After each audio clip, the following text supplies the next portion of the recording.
What if I'm just having these urges because I've acted on them in the past, and I'll get more into that. And they're just going to keep coming, regardless of my emotional state, regardless of how I learn to cope. And what if I just need to learn that that voice is not me? Welcome to the Multiple Truths podcast. We're your hosts, Holly and Brittany. This is a space where we can come together healing in community, where we share our self-love journeys, insights, and wisdom. A space with no hierarchy or judgment, fostering love, compassion, and respect, and where we honor our differences. With open minds and hearts, everyone's truth is welcome here. We are in this together. Let's dive into the episode. Hello and welcome back. You're here with Holly, and today I'm joined with Kathryn Hansen. To give you a heads up before you dive into this episode, so we are going to be diving into binge eating disorder, emotional eating, eating disorders, disordered eating patterns. So I just want to give you a heads up before you listen to this episode in case you are not in the headspace to listen to that. I know this is a really sensitive topic and I want to be very mindful of that. So if you need to skip this episode, take care of yourself first and foremost, or if you want to come back and listen at another time when you feel more grounded, I would love for you to do that, whatever feels best for you. But I just know that this conversation is so important because I truly believe and know, based off of the work that I do and how many women I hear from, that struggling with your relationship with food is so incredibly common, especially if you are a woman, because of diet culture, weight loss, the glamorization of being thin, the beauty standards for women that are so dangerous and toxic, that are unrealistic. And I think way more people struggle with their relationship with food and their bodies than is talked about. And I just think this conversation is so important to just bring light into the space, to know that healing is possible and healing can happen, because this is something that I struggled with so deeply for so many years, of restricting so many foods, over exercising, binging, in that complete toxic cycle. I really struggled through college mainly. And then a couple years, I was always very cognizant in high school of what I looked like, how thin I was, but I never really had unhealthy eating patterns until I got to college. And then it kind of like snowballed and spiraled from there. But I've been intentionally healing that for the past 8+ years. And now that's the work that I do, that I'm so passionate about. A piece of the work that I do is really helping women heal their relationship with themselves, their bodies, and food, because it's so common and it is possible. And those three things are so intertwined: your relationship with yourself, your relationship with your body, and your relationship with food. They are so deeply connected. And yeah, through my own healing journey, embodiment work has been really powerful, getting back into my body, learning how to create safety in my body, learning how to feel my emotions again, and instead of turning to outside sources like food. And then also inner child work and inner teenage work, because really understanding my young wounds and putting my self-worth on what I looked like, because I didn't feel good enough. And if I was thin enough, then I would be loved, then I would finally be enough.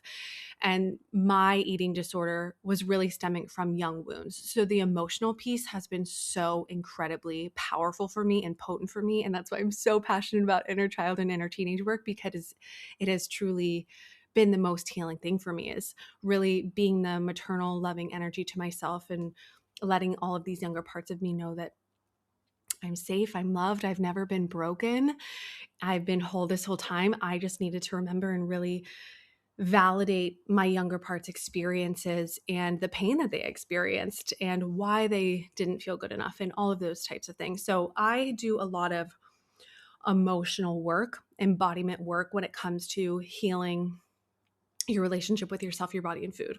Whereas Kathryn, who I have on the podcast today, is dedicated to supporting those with binge eating and giving very brain-based reasons for why binge eating occurs.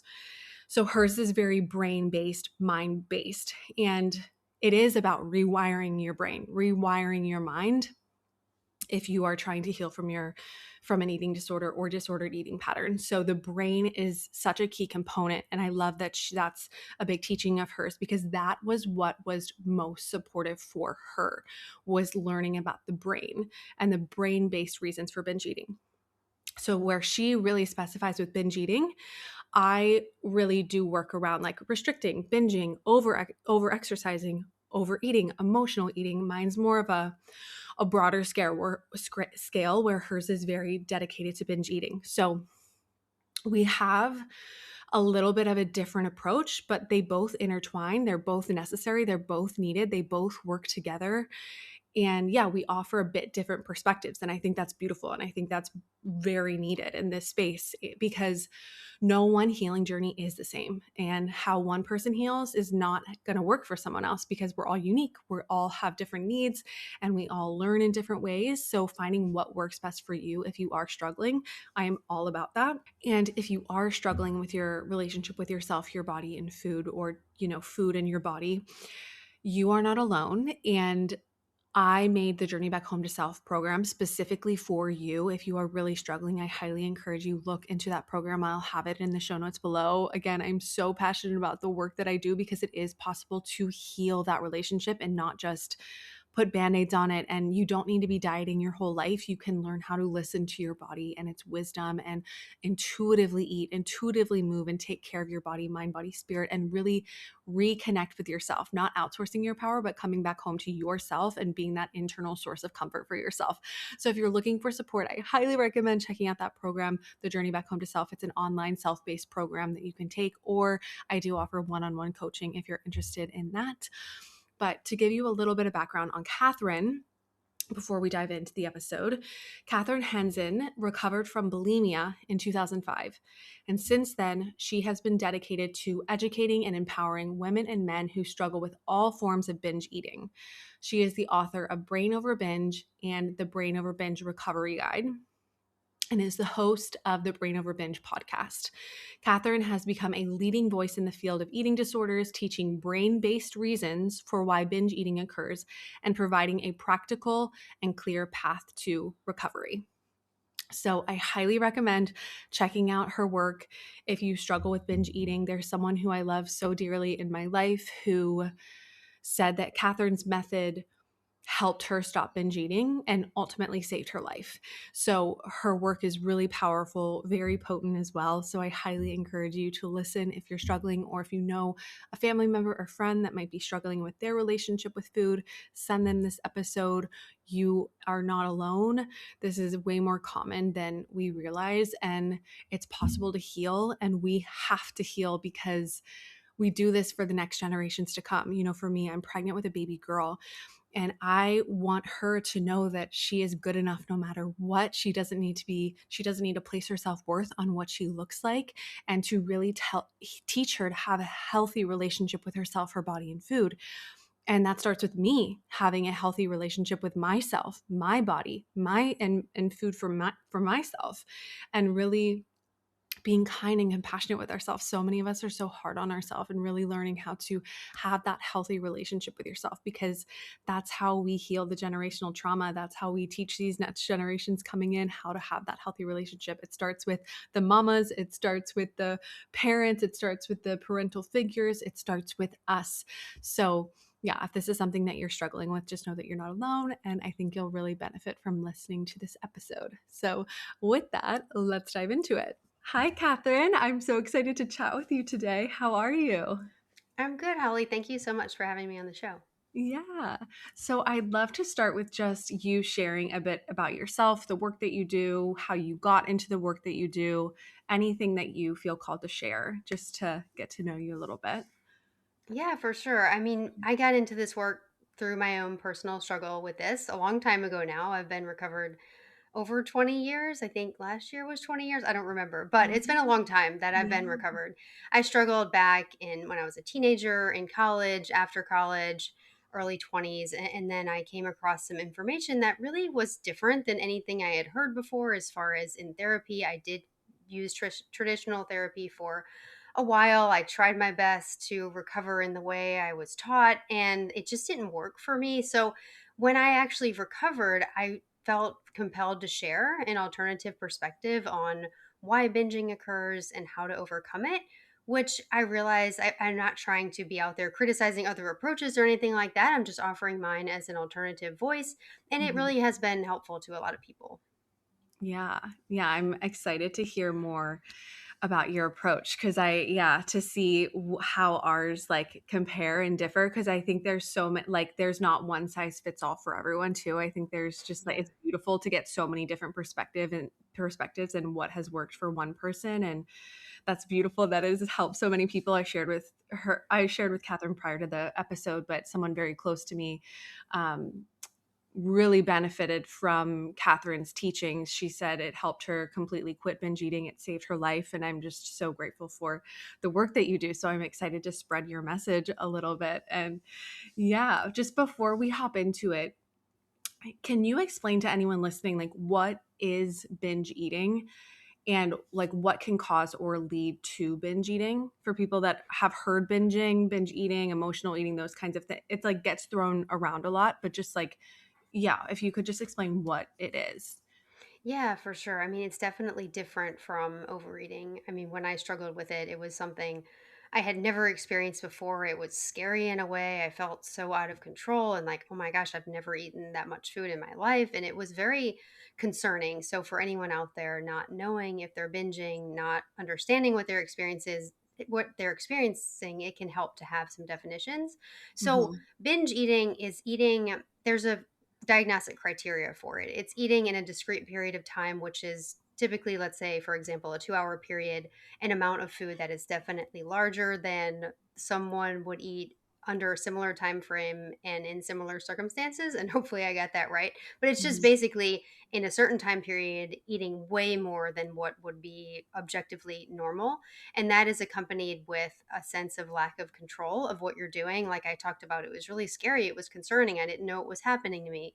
And then that also can include some things like eating more rapidly than normal, feeling a lot of shame after, being having it really impact your life. But the main things are that the amount of food and the feeling of out of control. Those are the two main definitions of binging. There is some subjectivity there as far as there's not a calorie amount that, oh, under this is not a binge and over this is a binge. It's has some subjectivity, but hopefully that gives people some idea. Now, if you have binge eating disorder, that would be happening once a week for 3 months is the diagnostic criteria, at least once a week for at least 3 months. And then binge eating disorder does not involve compensatory behaviors like purging. That is in bulimia. So if you have bulimia, you Mhm. also have the binge eating episodes, same as binge eating disorder, but then you are engaging in compensatory behaviors like purging, over exercise, fasting, laxatives, things like that, which are all, extremely dangerous behaviors. So you Mhm. mentioned why it occurs or how it can occur. Most of the time, it is a product of dieting. That is especially true in bulimia. It's like the vast, vast majority of cases of bulimia are preceded by a diet, and the body goes into a food restricted state. And the binge eating is an adaptive response by the body to try to compensate for the undereating as a way your body kind of takes over and just makes you eat as much food as possible. That's definitely what happened in my own story. For Mhm. binge eating disorder, it's not always preceded by a diet. A lot of times it is preceded by episodes of overeating that increase over time, and the overeating can cause some brain changes that then result in that feeling of out of control in the binge eating episode. So it's not always preceded by a diet, but a lot of times it is. Mhm. Yeah. And can you just define the definition between like binge eating and emotional eating? Because I think sometimes we can confuse those two, because obviously people turn to food for a source of comfort, and emotional eating can kind of take over, and that can also feel like you're a bit out of control around food. Is there like is there a way for you to describe just the difference between those two? Yeah, I mean, it's a great question. And unfortunately, I don't think there's an exact answer. I can try to explain my opinion. I do think they both can feel out of control. Obviously, Mhm. emotional eating, there typically is some sort of emotion that creates that drive, and that can become a conditioned pathway in the brain so that when you experience that emotion, it automatically leads to that desire to eat. And, an emotional eating episode could be a binge eating episode, right? If you had the emotion that led to that desire, and if that desire was to binge eat, you could have sort of emotional binge eating, I guess, and people do have that experience. Mhm. If you eat an amount of food that's in the more normal range, I would say that's more emotional eating. So I guess emotional eating does not always involve binge eating. There is Mhm. definitely some overlap. I do think emotional eating is a term, like you said, that does get thrown around. I don't think it's always abnormal, right? You hear people, Mhm. oh, I'm sad, so I ate some ice cream. No big deal, right? I don't think we Right. should be trying to eliminate every form of emotional eating. However, Mhm. sometimes it becomes frequent, it becomes very problematic, it becomes kind of the only thing your brain wants to turn to in times of emotions. And that's when, yeah, that can become a problem too. So just because emotional eating may not be binge eating doesn't mean it's not a problem for people. Right. Yeah. Because I think that that's very common. Emotional eating, binging, restricting, it's kind of all gets lumped in. So I just wanted to kind of Yeah. differentiate that. But I think that, you know, men experience this too. Absolutely. I just think so many women experience this and it's not talked about enough. And I think that too, it can start out really innocently and then kind Mhm. of go into this snowball. I think, like for me, for example, when I started to really restrict my food in college, I was restricting, I was over exercising anytime I would eat. It wasn't like I was necessarily binging, but if I ate a meal, it was like I immediately needed to go to the gym and work it off. And Mhm. then that got to a space of this is not sustainable. So then my I would turn to larger amounts of food because it was like my body didn't know the next time I was going to eat. So I felt so out of Yeah. control around food during specific states of my life, like different times in my life. And then that would lead to more over exercising and then using, I did use laxatives and sometimes purging and all of those kinds of things, but I didn't in my mind be like, this is like a problem. It kind of felt normal to me. Like this is just Yeah. what I think everyone is going through. I'm sure everyone's dealing with this. But I just, because I think it's such a common experience that isn't talked about nearly enough because of the beauty standards, because of diet culture and how deeply ingrained it is in our society. It's disconnecting us from our bodies. And so, and I always say, like, anytime there's restriction, which I was restricting so much, it always led to overeating, which would then be that Mhm. like snowball effect. So I feel like it can start out so innocently and then kind of really grow into something that feels out of control, you know? Oh, yeah. Yeah, for sure. And like you said, it all kind of gets tied together. If you're dieting and restricting your food, and then let's say you're maintaining this tight sense of control, which is not healthy, but then you experience some emotional trigger, your body can sometimes even use that as an opportunity to get food. Like your Hmm. defenses are down, you're not feeling up to exerting that tight control, and you might binge or overeat for the first time during a very stressful time period or during a time when you're emotional, and then that habit gets wired into your brain. So yeah, the restriction can connect to the emotions, which can connect to the overeating, and it all kind of gets lumped together. Hmm. Yeah. Yeah. And it's just, I feel like so complex to dive into as well. But Yeah. yeah, it's just, I think it's such a common experience. So I just want to bring light to the conversation for those women that are struggling with that to know that they're not alone, even if it's not like binging necessarily, but like, you know, feeling out of control around food and thinking that you just don't have enough willpower. Like that's also not the case. You know, it doesn't just come down to willpower. It comes down to also like your body trying to survive and going into a state of survival as well. So yeah, I would just love to hear more about, because I know you have a whole approach, like brain over binge is you have a whole approach to that. So I would just love to hear, yeah, your approach, and for those struggling with binge eating or like that intense food noise, yeah, what has been supportive for you and for the people that you've worked with. Yeah, that's a great question too. I feel like it is a lot to dive into, and I want to dive into it. I would like to back up a little bit because I think as I started, I said, okay, the approaches that I was taught when I was binging didn't work for me, and then I Hmm. developed something else. So I think it will be helpful to kind of talk about how it's typically viewed and what didn't work for me personally, and then I Hmm. can get into more of what brain over binge is and how it provides the alternative. Is that okay? Yeah, absolutely. Love Okay. that. Yeah. Perfect. Yeah, I mean, I think binging and overeating, primarily binging when I'm talking about my own story, is viewed a lot of times in that emotional context, like we mentioned, and not that emotions are not involved.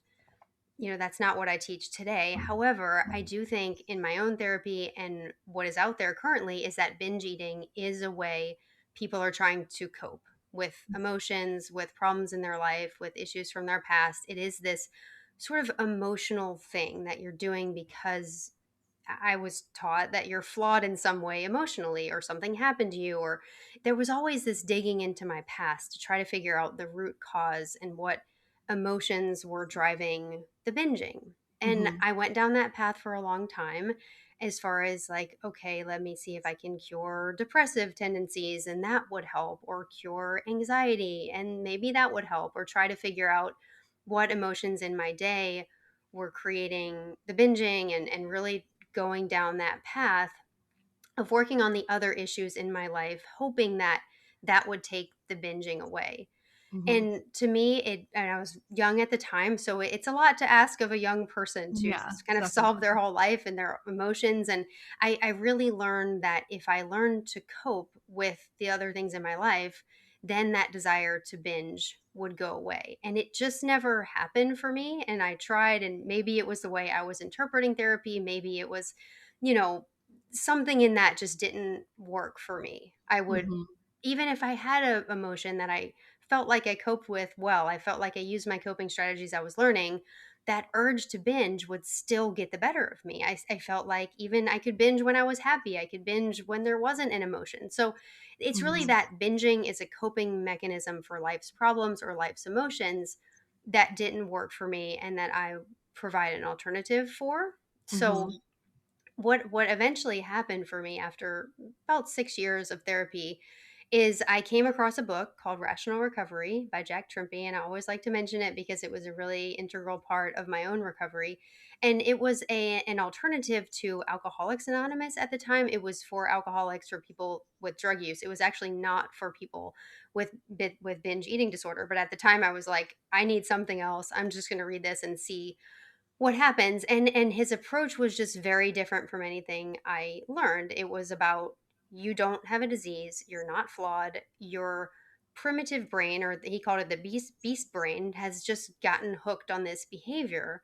And regardless of what else is going on in your life, regardless of, solving emotional problems or whatever, it's going to keep calling for that addiction. And Mhm. he called it the addictive voice. It's going to keep coming up until you stop listening to it. And there's more to it, but there was a way that I related that to my own eating disorder. And I sort of took what he said there, and I was like, wow, that's really what I've learned in therapy, as far as I'm broken, I'm diseased, something's wrong with me. I have this, deep emotional problem I need to solve. And I thought, what if that's not the case? What if I'm just having these urges because I've acted on them in the past? And I'll get more into that. And they're just going to keep coming, regardless of my emotional state, regardless of how I learn to cope. And what if I just need to learn that that voice is not me? Mhm. So that was very, very fundamental, very foundational for me. I had to have my own insights surrounding that and really making it work for me. But that that revelation was so important in just seeing that I wasn't broken, because I Mhm. spent so long thinking something was deeply wrong with me because I kept engaging in this habit. But Mhm. what I really learned was that I had a brain glitch. Like, there was a primitive part of my brain that thought that I needed binging to survive. And that Mhm. started way back when I was dieting, and really there was a need for more food. There wasn't a need to binge, but there was that survival need for food that you talked about. Mhm. And once I followed that drive over and over, it did become a well ingrained habit in my primitive brain, very similar to what a drug addict might experience, or what someone who's addicted to smoking might experience. You just get this drive to do it, kind of regardless of your emotions. And it can be related to emotions. Like I explained, there can be ways Mhm. it gets linked, but it's really that drive to binge, that urge to binge, that is the problem. And Mhm. it's fine and great to solve anything around that as far as emotions, problems. I don't want to tell people to ignore their problems, but when it comes to binging, what I really saw, that the only direct cause of binging is that urge to binge. So Yeah. that's really what I try to help people with in Brain Over Binge, is learning to understand that urge, learning to recognize it, learning to separate from it, learning to stop responding to it. And then over time, that utilizes neuroplasticity in the brain to erase the habit. I realize that's a very short explanation. My books are like 600 pages altogether, so there's definitely more to that. But that's sort of the Right. Cliff Notes version of Brain Over Binge, but definitely open to any questions surrounding that. Yeah, I think that's so interesting too. So it's almost looking at it as an addiction, how it kind of like comes over and overtakes you. And I remember Mhm. having a client who was struggling with binge eating, and she would explain it as she felt like a monster was coming and taking over her body. And it was Yeah. like she felt like she had to go binge. And it really felt like, and much like an alcoholic, when it's like you can't stop drinking once you start, it just feels like something is taking over and making you want to do it. And I work a lot with like doing deep embodiment practices. So I do work with like emotions and then inner child work, inner teenage work, which we can get into, and Mhm. embodiment work. But something too is like separating yourself from that voice, because that realizing that that voice or that monster or the urge is not you, and I often say it's like coming in as a form of protection. I know sometimes Mhm. it can be a habit as well, but do you also see it as like kind of like a form of protection? I'm curious if you feel that at all in the work that you've done. Yeah, I mean, I would say it's a misguided form of Yes, protection, which absolutely. maybe you would agree. It's like your ego trying to, how like your ego can come in and try and protect you by self-sabotaging and not doing things that you know that you should do. It's like a form of protection, not a supportive form of protection though. Yeah. Yeah, I think at first it can start as a misguided form of protection in terms of the survival instinct to eat. I think Mhm. that's definitely what started for me is because I wasn't adding food to my day. I continued down the path of restriction. I was had some dangerous weight loss and I didn't add more food. So the lower brain or the primitive brain came in and really made me eat. And this is what happens to so many people. So I think that's an important thing for people to recognize that if you are involved in restrictive dieting, you need Mhm. to protect yourself by eating enough food, by adding Mhm. food to your day. Binging is not necessary to renourish your body, but if you don't renourish your body, binging is that misguided adaptive response. Right. Um, you know, back from when there was like famine and we had to, it's a Mhm. basically a throughout evolution it's kind of developed as this survival response that's not necessarily helpful today.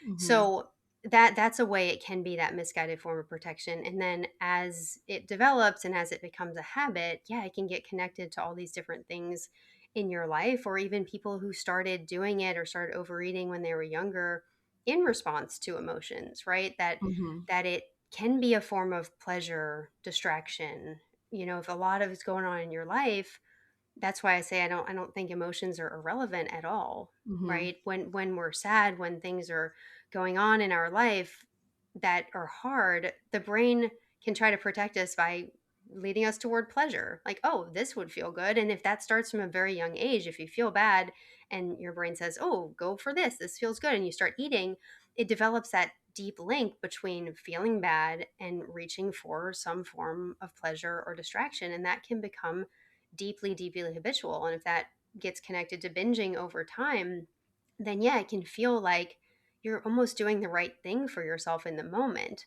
But Mhm. that feeling quickly passes, right? As soon as you engage in it, you realize it's not protective, it's dangerous. And that's Right. something I try to help people see is that urge that's telling you it's going to be protective, that's telling you it's going to do something helpful for you, that's the what I call neurological junk. That's that old habit pathway.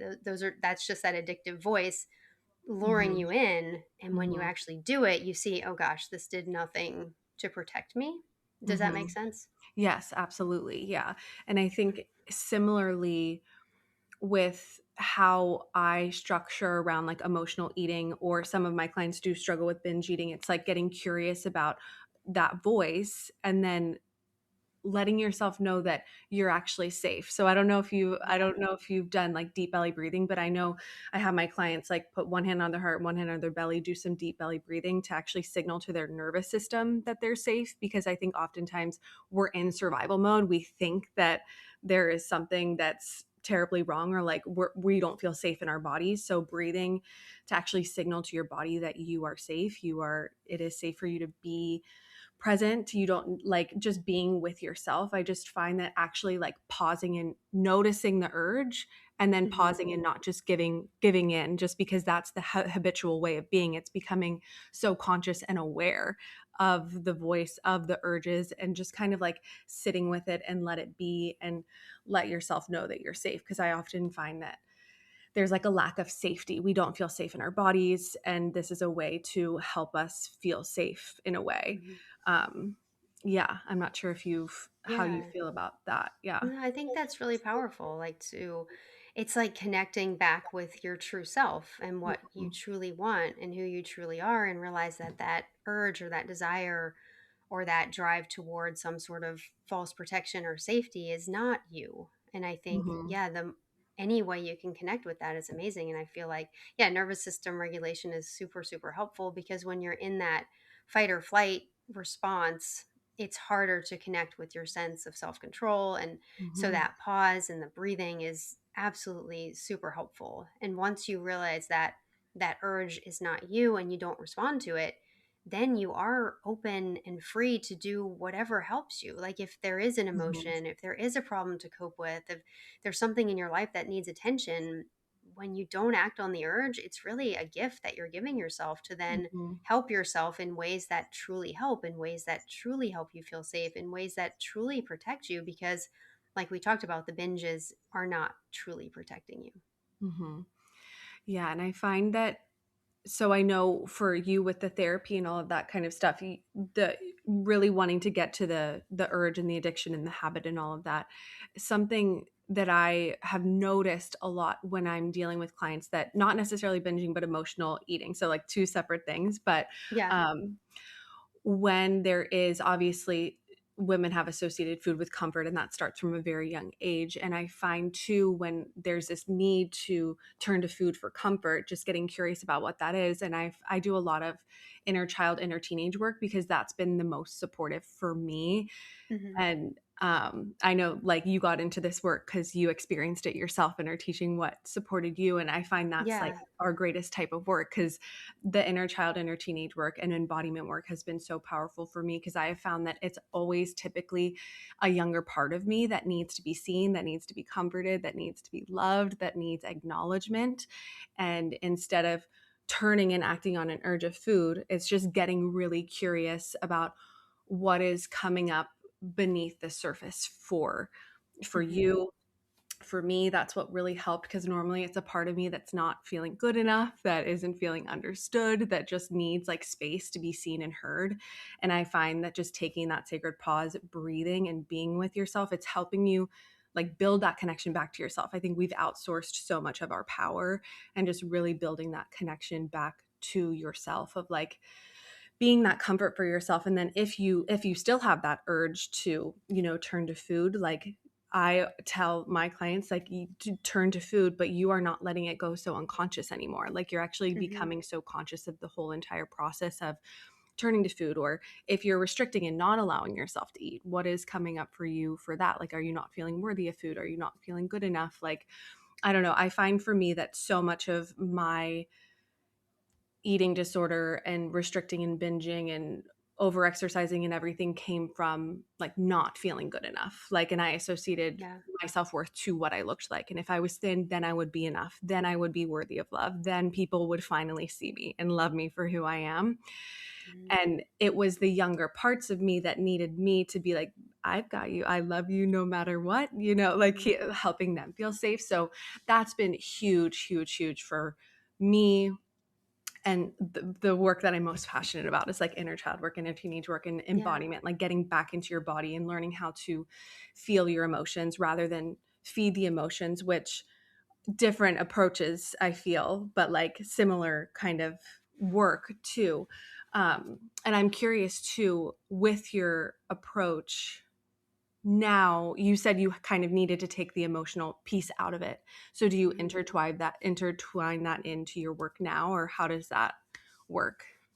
Yeah, I mean it's a great question too. And yeah, I feel like they don't have to be mutually exclusive. Like you Yeah. can bring it in. I think there's a few things that made the emotional work not work for me, and I think talking about that might help. So Mhm.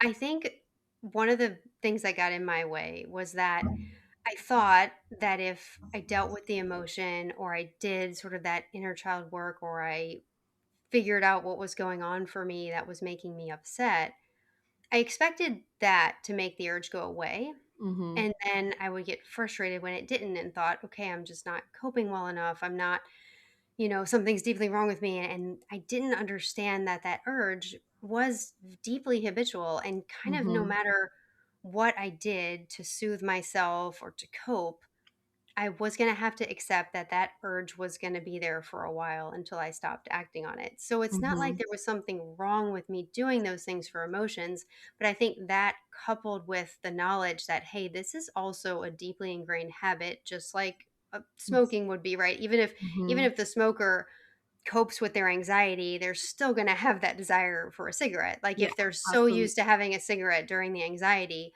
no matter Mhm. what they do to cope with anxiety, they're going to have to accept that, hey, I'm going to have this urge for a while until it goes away. So, like, really accepting that, I think, would have helped Mhm. this, make that emotional approach work for me. Yeah.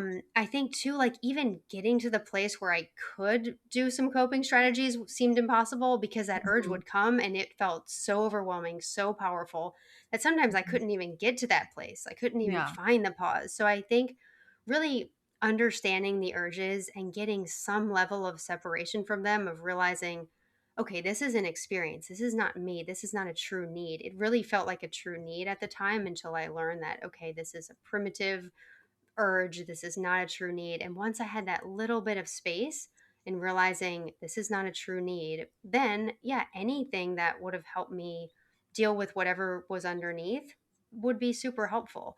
So I Mhm. think like those two little pieces could possibly make the two different things that we're talking about like work together, because I Mhm. do think that regardless of the emotions, we can't deny that there is this brain based habit going on Mhm. that Mhm. does need to be deconditioned over time, just like an urge, or drug addiction, cigarette addiction, whatever. That just the more you don't act on those urges, the more they go away. And Mhm. then when you know that, yeah, you're free to work on whatever else you think may be going on that's intertwined with it, that's Right. underlying it. But we can't ignore the brain in these approaches, if that makes sense. Absolutely. Yeah, absolutely. And I think something that's coming to mind, because I know my husband is trying to quit nicotine. I think like Okay. he smoked in college and then he's been on Zins, just like constantly using nicotine. So he just keeps coming to mind. So he has been really trying to get off nicotine for a long time. And it's like he can go a bit amount of time, and then the urge feels overwhelming and he has to give in. And Hmm. then there's time, and now he hasn't done it in like probably 5 months, and it's because he's been able to like manage the urges. Like, yes, the urges are going to come. Like, that's Hmm. natural. That's normal. Like, he's been doing it for so long. They're going to come. But it's Yeah. like learning to acknowledge it and like ride the wave of like letting that kind of pass, knowing like you don't need it. You don't need anything outside of you. This is an Hmm. urge. You can just be, let it pass. The intent, it can get really like the intensity can be there, and then the intensity kind of goes down.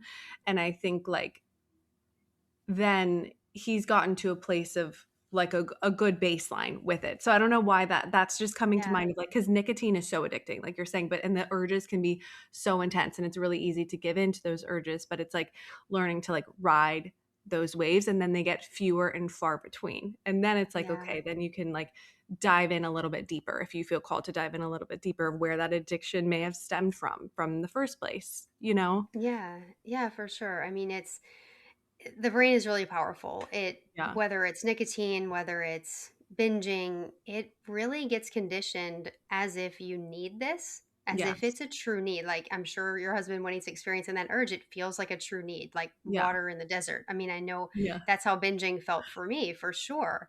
Yeah. And it's just looking at that and saying, okay, it's a sensation my brain and body are creating. This is not real. You kind of see it as an illusion and realize that you're okay. Like you talked about, you're safe during that Mhm. experience. That urge is not, I mean, I don't, I'm not speaking to drugs here because maybe there can be dangerous withdrawal things, Yeah. but with Mhm. binging, when you're experiencing that urge, you are safe. Mhm.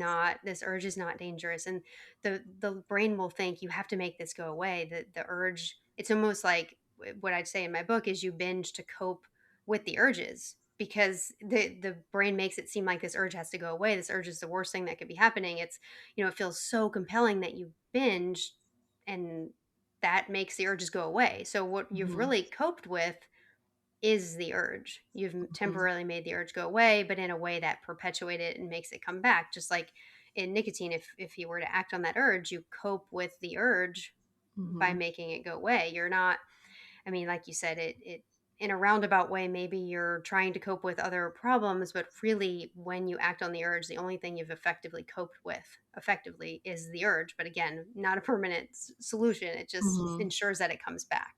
Yeah. Yeah, definitely. Yeah, and how would you recommend, cuz even with binge eating there can be like that unhealthy relationship with food, you know? So Hmm. obviously we know that if you're restricting in any sort of way, will always lead to overeating or binging. But if you've struggled with your relationship with food, how do you help your clients create that healthy relationship to be like, oh no, like it's okay to eat balanced meals throughout the day. Like you're not going to gain weight. This is good. Like for people that are fearful of gaining weight, because diet culture, we've associated certain foods with weight gain and all of these things. Yeah. How do you, yeah, help people create that healthy relationship with food and eating those meals throughout the day without the fear that might come up with that? Yeah, for sure. Because you can't just dismiss the urges to binge if you're not eating enough. Right. It's good. Mhm. That's definitely a losing battle. Stopping binging, not acting on the urges is not compatible with restrictive dieting. So, Mhm. in the brain over binge approach, there are two recovery goals. The first is dismissing urges to binge, and the second is eating adequately. And I use Mhm. adequately because it's not about eating perfectly. It's not about eating ideally. It's not about eating any one specific way. It's just Mhm. adequately, good enough Right. food to nourish your body. So it's always those two things. You can't really do one without the other. And to get Mhm. to a point where you can dismiss urges, where your body's not feeling so unsafe as far as, having enough food, you do have to eat consistently. And sometimes I do find that's the more complicated work. Mhm. It's Yeah. the stopping binging can be more clear cut, like an addiction, like stopping smoking. It's don't act on the urges to binge, but the give yourself enough food, I do find that that does get in the way for people, and that can involve more of that. Why don't I think I deserve food? Like Mhm. unraveling some of the things as far as the Right. messages you were taught from diet culture, from your upbringing, and trying to let all that go. And that can take a while. So I feel like some people will continue to binge because they have not fully let go of the dieting. So it does all work together. But I do agree with you that that's so important. Eating consistently throughout the day. Some people need a structure as far as that goes, or need nutritional support. I mean, I'm not a nutritionist. I give Mhm. basic guidelines in terms of you need enough quantity of food, you need decent quality food, but how everyone does it is very individualized, but obviously it's Right. a very key part of recovery.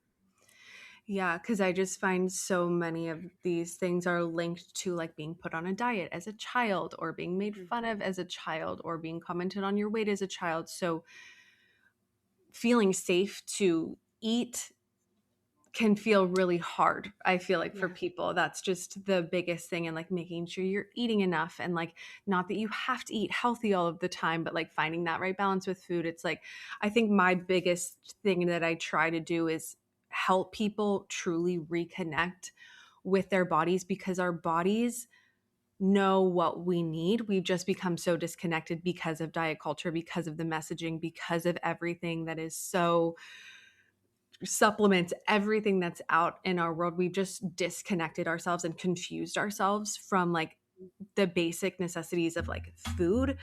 And so really learning how to like tune in and assess, like, what does my body need in this moment? What actually sounds good in this moment? And that will take years for people that have been dieting for years. Yeah. That took years for me.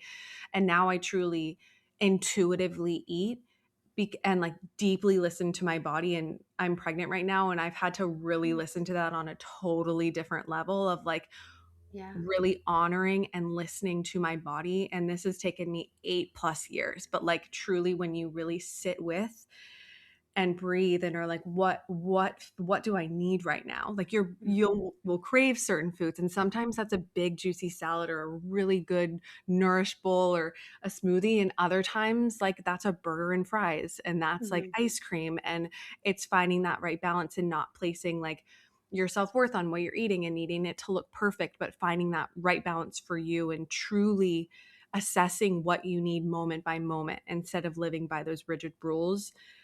That's what I want for every woman, to get to the place of being able to Mhm. truly listen to their body, because our bodies know what they need, but we've just become so disconnected from that. It's such a journey to get there. It truly is such a journey to get there though, and it can take years. So just being Yeah. gentle with yourself in the process. But yeah, I was just curious if there was anything, if that was implemented in the work that you do. So I love to hear that.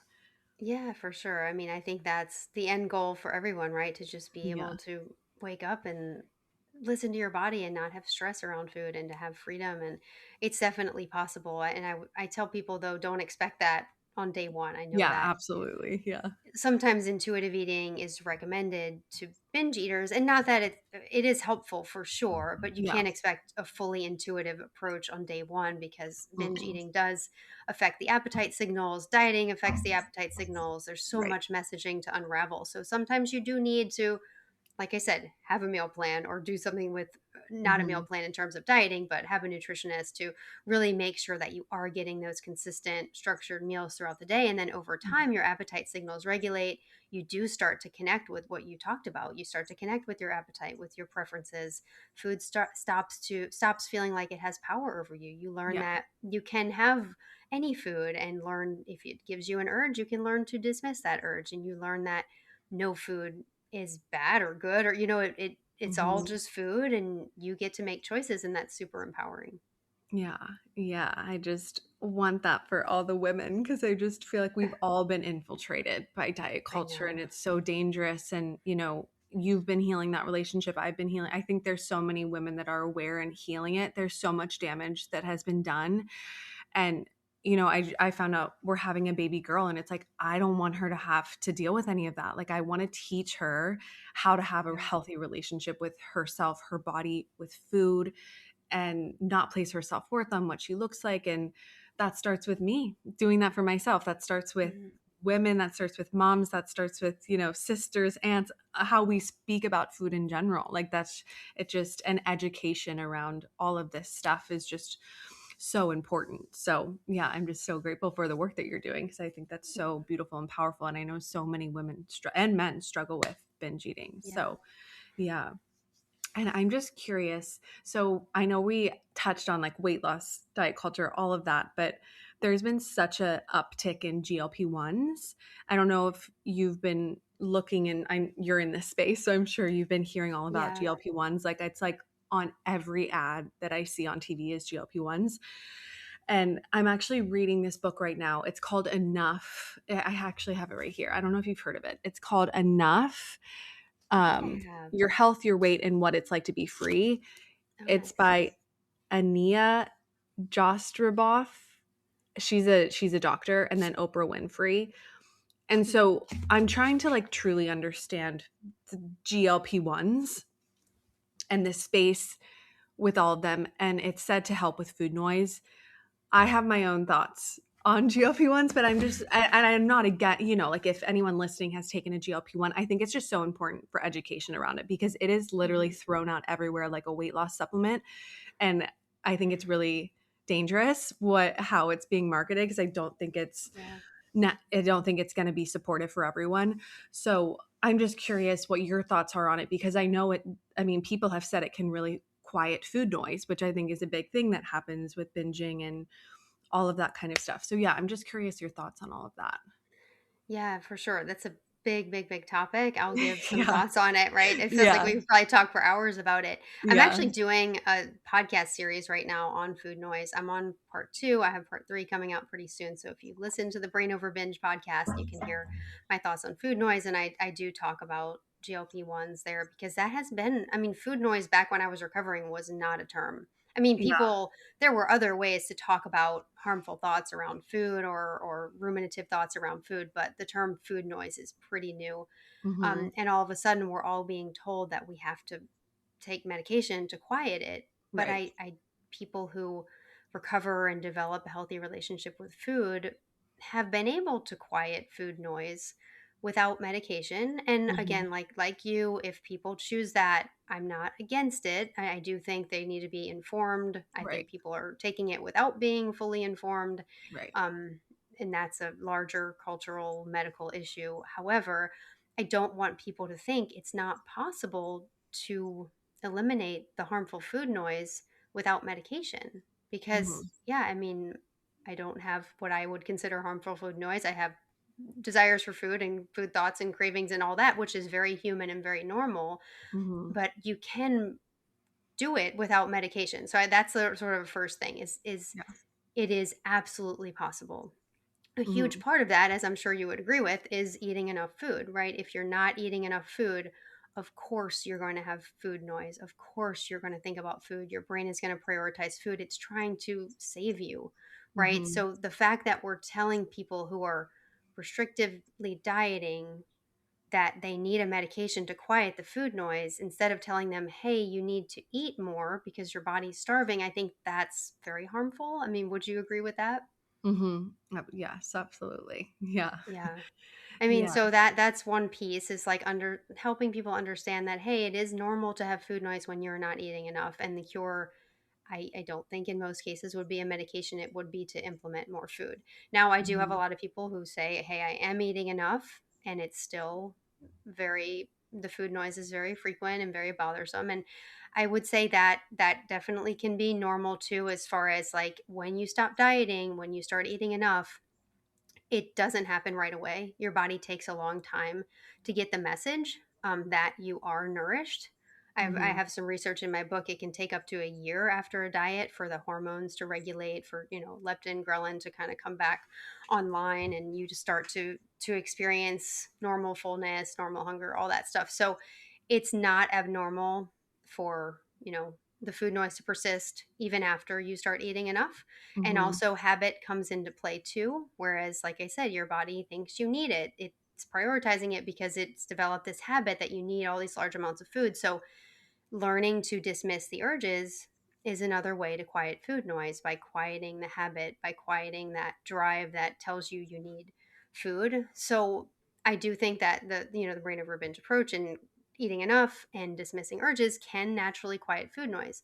Now, is it the cure for everyone's food noise? Not necessarily. I mean, there, like in medical cases, of course, the drugs have a indication and a use, but as far as just being this sort of magic trick, if you will, for weight loss, I do think it runs into some danger because it kind of tricks the body into thinking you're not hungry, or Mhm. it tricks the body into thinking you've had enough when you haven't. And to me, that feels like another restrictive diet that you're Mhm. telling people, here, you need to starve yourself, and here's a medication that's going to help you do that. And I just think that is dangerous, especially for eating disorders and for diet culture as a whole, because it's another way that we're not giving our bodies enough food. Mhm. Um, so that's my brief thoughts about it, but it is definitely a Yeah. big topic, a lot of nuance, and Yeah. I will say that there are people who are taking it specifically for binge eating, and Mhm.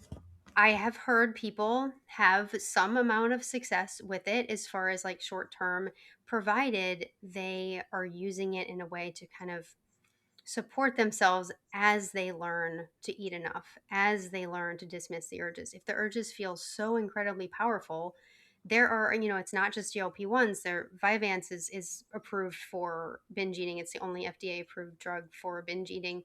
And I've had people take that, and it can help for, support, for learning to get that momentum, for really starting to feel like they have power over the urges, provided they're eating enough food overall.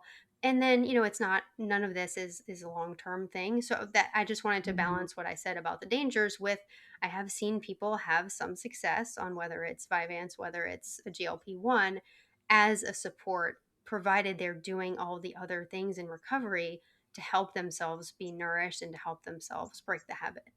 Right. Yeah. Um, yeah, I agree. What's coming to mind too, which I'll get more into the GLP-1, but even like for people that take anxiety medication like Prozac or Mm, any of those kinds of things, like I am all for people taking the medication that they need to take, and then that can get them to a really good baseline to start doing the deeper work to then hopefully be yeah. able to one day get off of the medication, because some people may need that additional support to be able to truly get to a good baseline to dive deeper. I just, even with these GLP-1s, it almost feels like a band-aid approach of Hmm. what can support people, but we're not actually getting to the root of having people do the deeper work, do the nervous system work to create safety in the body and to get curious about your urges or to learn about yourself or connect more deeply with yourself at all. Yeah. And I can see it being supportive. So the woman in this book she's done so much research into it, and she's basically wanting to prescribe it for people that have obesity and looking at obesity as a disease, and this is a way to help people with that have obesity. But she's not out here saying that this should be like, at least I'm only halfway through the book, but it's not, she's not saying like this should be marketed to everyone as like a weight loss. She's Hmm. mainly looking for the cure and trying to help people with obesity to help them get to a good baseline to then be able to get in movement and food and all of these kinds of things. And so I'm reading that her approach is interesting.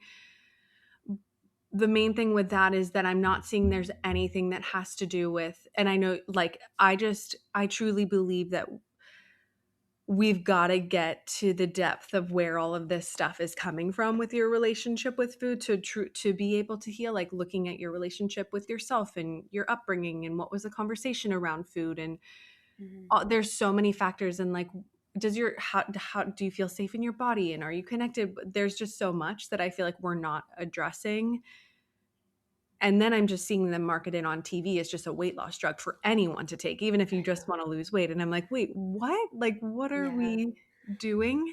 And I get it's confusing. And of course, people are going to be like, oh, I want to lose a couple pounds. Let me be on this. And then I've Hmm. heard that people get on GLP-1s and then they get off and all the weight comes back. And then it's just like, we're not addressing the root causes, and I think it's making a lot of money for the pharmaceutical companies. I think it's just another weight loss thing, which again, like, I don't want to, anyone that's taking it, like, your body, your choice. I just think we need way more education on it, and like what is true. There is a way to truly like heal that relationship with yourself, your body, and food that doesn't include medication. And similarly to alcoholism, like if you're struggling with alcoholism, you don't need to like you don't need to necessarily take a medication to stop being an alcoholic. You can, Hmm. stop and then do the deeper work around alcoholism within your family and all of that, like look into the depths of where the alcoholism was stemming from, any pain that you may have been suppressing, that like there's deeper reasons to alcoholism that I don't know, it's like putting with obesity needing this drug to be prescribed because obesity is a disease. It's like saying if you're an alcoholic you need to take this medication for the rest of your life so you don't Yeah. drink anymore.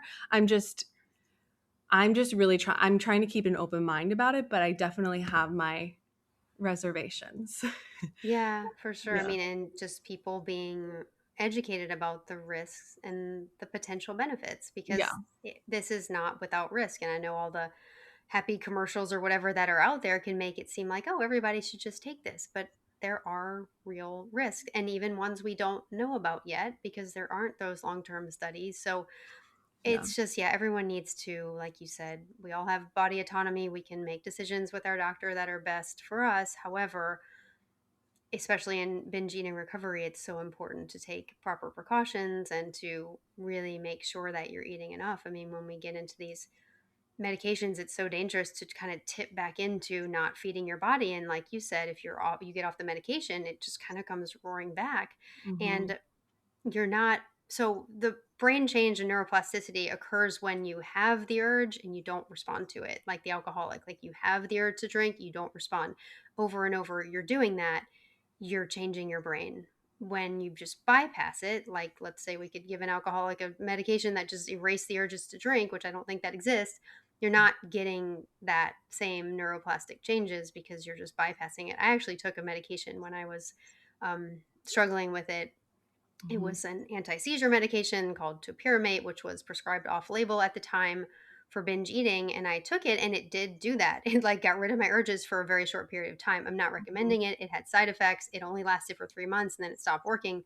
Urges Mhm. came back and I didn't know how to deal with the urges. I had never learned. If I would have approached it differently and maybe took the medication and done some work, because I did have still have some urges, done some work Mhm. around how to dismiss them, how to be with those urges and still feel safe and not respond to them, maybe it could have been supportive and then gradually weaned off. But I just never did the work around the urges. So when the urges came back, I didn't know how to respond. So I think it's just so important to see that working through the urges and not acting on them, that's how you get those brain changes. That's how you decondition a habit. I mean, we all kind of know this intuitively. We've all had a habit, as children we probably sucked our thumb or a pacifier, and the way to stop that wasn't to give a medication that took away that urge. It was to not Mhm. respond to it over Right. and over and over, and then it just goes away. You don't want it anymore.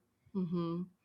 Yeah. Yeah, I just think we're so quick in our society today to just slap something on that to get a quick Yeah. fix and all of that. And while that can be supportive in the short term, I feel like doing the long term, if you really want to shift things long term, it's like really it takes work, it takes time, it takes Mhm. effort, it takes awareness and consciousness. Like nothing comes easy if it's worth doing, like change takes time and it takes work to put into it.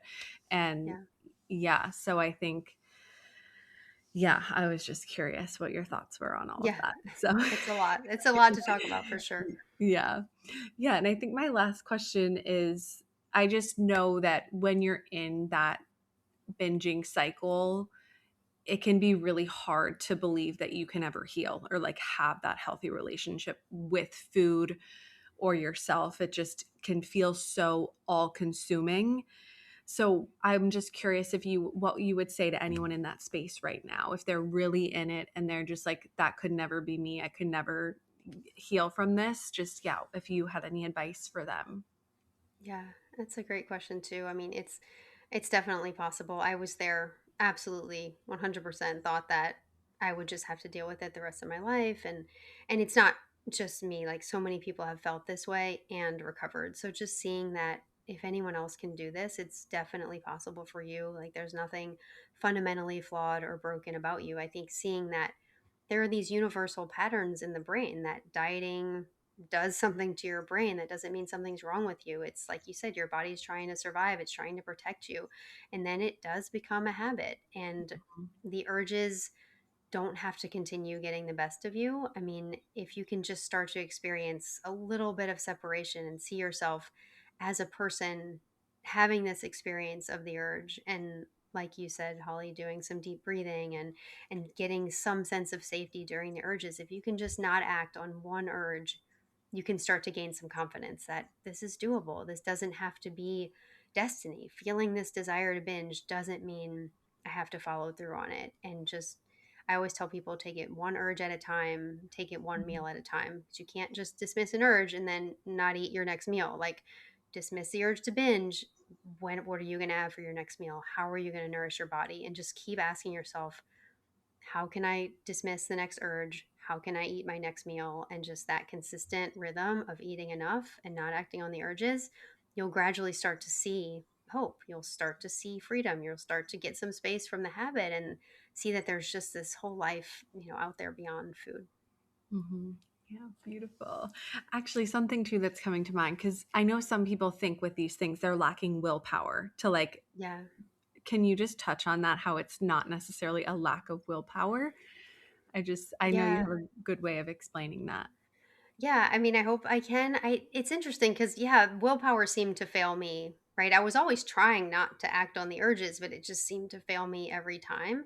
Mm-hmm. And it's hard to articulate like what the shift is because ultimately I'm telling people not to act on their urges. So how is that different from willpower? And Mm-hmm. I think when you believe it's a true need, when you believe like when you think it's you, then not acting on the urges feels like you're denying yourself something that you want or you need. And that's like willpower, right? You want something, but Mm-hmm. you're telling yourself no.